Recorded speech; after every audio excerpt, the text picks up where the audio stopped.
home teams had a losing record for the first time in NFL history. That's what I was trying to spit out there. So first time in NFL history, your teams have a home teams had a losing record, and obviously there weren't fans in the stands, right? So I'm not saying that it's necessarily that's a fact. It's a small sample size. It's one season, but you would think that due to COVID, realistically speaking, that is why home teams had the first ever losing record.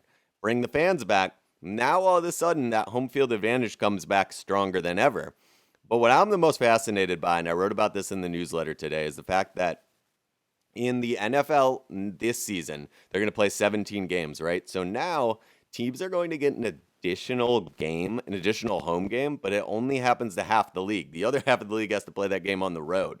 So half of the league this year is getting fans back and an additional home game. And I think at the end of the day, that's not only going to have a factor this year, I think that'll be proven. But I think that extra home game is going to be a factor to the point where the NFL will probably next season be at 18 games because the teams that are on the road for that game this year that lose that game and it impacts them in the playoffs are going to be frustrated enough to the point of like, why don't we just do 18? And at that point, the NFL wants to do 18. We all know that money grab. And so I think realistically, like I Yeah. think it's going to play out this season with the fans back. I think it's going to be an advantage, but I also think it's going to help shape the league moving forward because I really do think it's going to lead to adding that 18th game. Because to be honest, like there's no other way to slice it. Like home field advantage matters, and you're giving half of the league like an extra home game. I don't see how that's sustainable long term. So I think it probably results in adding that 18th game eventually. And I shouldn't even say eventually. I think it'll be as soon as 2022. But anyway, yeah, I think the fans coming back this year is going to be a big factor, and you'll see that. I think you'll see some of these teams that traditionally have a home field advantage. I think you'll see them play pretty well this season. So yeah, it's something to definitely keep an eye on. I mean, Yeah. I kind of can't believe that it was the first time they ever had a losing record, the home teams. So kind of Yeah. crazy. Yeah, that is kind of wild.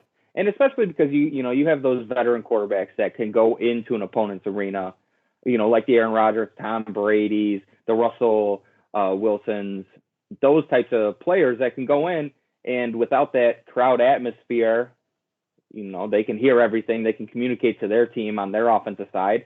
Like that's a cheat code essentially to be able to Yep. Yep. communicate with your offensive side, which is Absolutely. normally not the case when you're going to the opposing team's, venue, Yeah, absolutely. wherever that may be. Absolutely. I think it's a So, it's a storyline to keep an eye on this year. Absolutely. absolutely. So when you're vaccinated and you're back in the stadium, make sure you're tearing your head off for your You team. got to. Make some noise. Make it difficult. Let's really put the science behind this now, and let's do some analysis and just see how big of an impact us fans can make. Because that's what we stand for over here at Fancast TV. Yep. Especially the Monday evening Fancast. It's what we do. We are fans, guys. We need to sell. Do we do the best job when we can, when we're at the stadium, to give our team an advantage? I'm going to say a lot of teams don't. I'm going to say a lot of teams do. But keep that in mind when we get back out there and when we do this thing.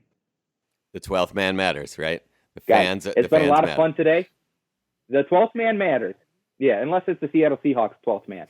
In that case, they could pipe it down just a little bit. It does get a little too loud in there. I think we need to look at the engineering of that stadium. I think there might be some regulations that need to be altered just so it makes it a little less loud. They do get some noise complaints down at the police department there.